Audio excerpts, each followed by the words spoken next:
Assalamualaikum warahmatullahi wabarakatuh. Rahayu Sagung Dumadi. Kembali lagi di channel Babat Nusantara. Pada kesempatan kali ini saya akan menceritakan sejarah tentang membimbing pengetahuan zahar, pengetahuan batin atau akhirat.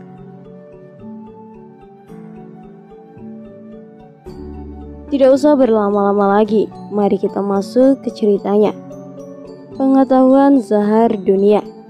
Segala informasi yang diperoleh melalui mata alat melihat dunia, telinga alat mendengar dunia, hidung alat penciuman dunia, mulut alat merasa dunia, tangan kaki alat peraba dunia. Dengan kata lain, ilmu pengetahuan zahar adalah informasi yang telah diuji kebenarannya serta dapat diamalkan melalui panca indera. Pengetahuan batin atau akhirat. Segala informasi yang diperoleh dengan tidak menggunakan alat mata, telinga, hidung, mulut, tangan, dan tidak menggunakan alat kaki. Dengan kata lain, ilmu pengetahuan batin adalah informasi yang telah diuji kebenarannya serta diamalkan melalui indera keenam di luar panca lima indera. Tradisi lisan di alam Melayu, Ara, dan pewarisnya. Tradisi lisan adalah sebuah kebudayaan yang diwariskan terutama melalui aspek kelisanan, oral tradisional. Banyak kebudayaan di dunia ini yang dalam pewarisannya mengutamakan tradisi liat. Namun demikian, di antara tradisi-tradisi lisan di dunia ini mereka juga memiliki bentuk. Tulisan juga diwariskan dari satu generasi dan generasi lain. Keadaan seperti ini dapat dideskripsikan sebagai berkasara dalam kelisanan. Di lain sisi ada pula kebudayaan tertentu yang dalam sistem pewarisnya lebih mengutamakan budaya tulisan ketimbang secara lisan. Dalam konteks manusia sejagat di dunia ini, sebenarnya lebih banyak kebudayaan yang berdasar kepada tradisi lisan ketimbang budaya tulisan. Selain itu, untuk memaknai kebudayaan ini, bukankah sebuah pemisah radikal atau tidak adanya tulisan sebagai acuan utama?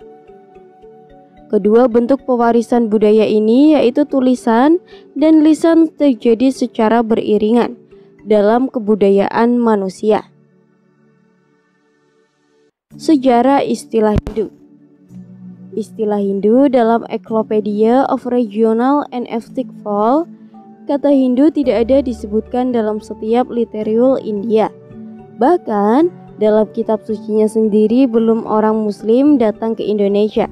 Menurut Encyclopedia Britannica, kata Hindu pertama kali digunakan oleh penulis Inggris pada tahun 1830 untuk menggambarkan keadaan dan kepercayaan orang India.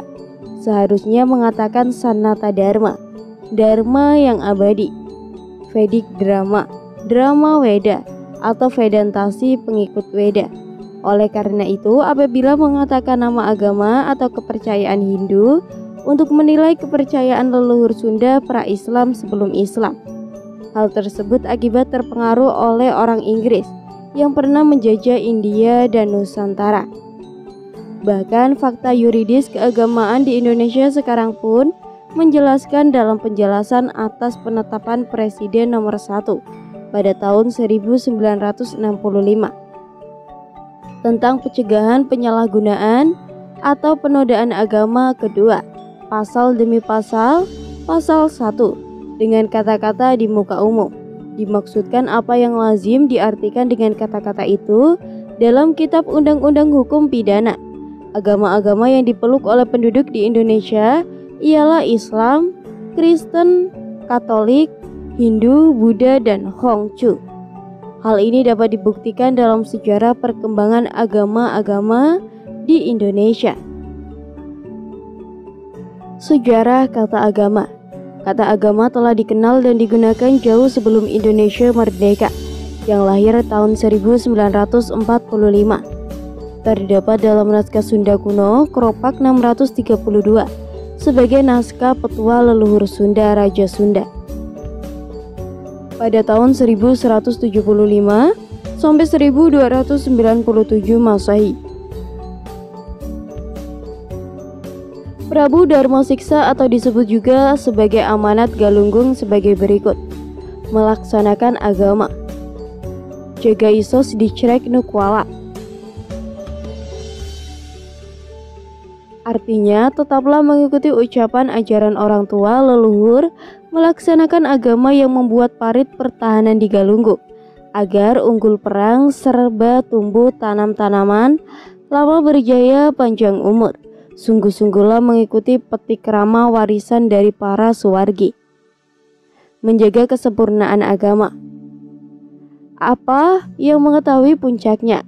Siapapun yang mengetahuinya, ia tahulah akan ketentraman, tahu akan nasihat kakek dan buyut, agar kita unggul, perang dan dalam berjaya. Janganlah kita merebutkan bertengkar tentang yang tepat, yang benar, yang jujur, yang lurus hati, yang sungguh-sungguh tentram manusia di kita. Beralih ke telaga bening namanya, beralih ke tanah pusara, tempat orang berteduh dari kepanasan. Pelihara kesempurnaan agama, pegangan hidup kita semua. Jangan luput atau bingung terhadap ajaran para leluhur. Tidak akan hina tersesat dari agama. Bertanyalah kepada orang-orang tua, niscaya tidak akan hina tersesat dari agama, yaitu hukum buatan leluhur. Ada dahulu, ada sekarang. Tidak ada dahulu, tidak ada sekarang. Ada masa lalu, ada masa kini. Bila tidak ada masa lalu, tidak akan ada masa kini. Ada pokok kayu, ada batang. Tidak ada pokok kayu yang tidak akan ada batang. Bila ada tunggalnya, tentu ada cantangnya. Adapun istilah kata agama yang digunakan sebagai bahasa Indonesia sekarang adalah merupakan asal kata sarapan dari bahasa Sangsakerta.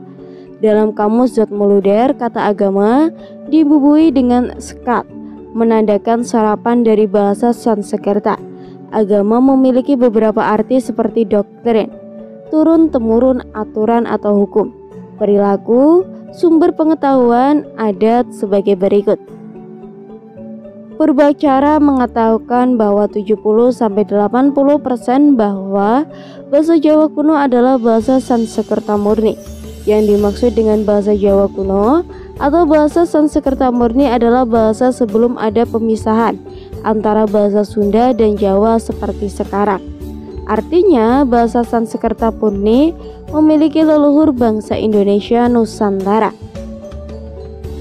Dengan demikian, apabila ada kata agama berasal dari serapan bahasa Sanskerta serta memperhatikan pengertian agama, merupakan agama 23,6 sket, doktrin turun-temurun, tradisional suci atau ajaran, koleksi doktrin tersebut pekerja suci.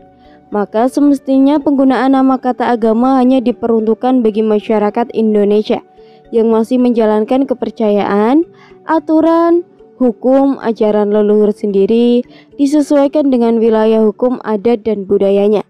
Seperti agama Hindu, Bali, lebih sering disebut sebagai Hindu Bali, agama Aluk Todolo, Tanah Toraja, agama Sunda Wiwitan Kenkes Banten, agama Jawa Sunda, agama Buhun, agama Kapitayaan, agama Kejawen, agama Permalim, agama Karingan, agama Tonas Walis, agama Telotong, agama Wetu Telu, agama Naurus, dan sebagainya. Adapun sistem kepercayaan, aturan hukum, budaya, konsep Tuhan yang secara fakta historis berasal dari luar wilayah Kepulauan Nusantara dapat disebutkan sebagai sebuah aliran kepercayaan yang sama-sama dilindungi Undang-Undang Dasar 1945. Misalnya, seperti aliran kepercayaan Yahudi, Zoroaster, Nasrani, Kristen, Katolik, Islam, Syiah, Mazhab, Konghucu, Sikha, Hindu, India, Buddha yang sama sistem kepercayaan tersebut memiliki latar belakang sejarah di wilayahnya masing-masing. Cukup sekian cerita yang dapat saya sampaikan. Semoga bermanfaat untuk kalian semua. Mohon maaf apabila ada kesalahan kata atau salah menyampaikan kata. Saya pamit. Rahayu. Rahayu, Rahayu.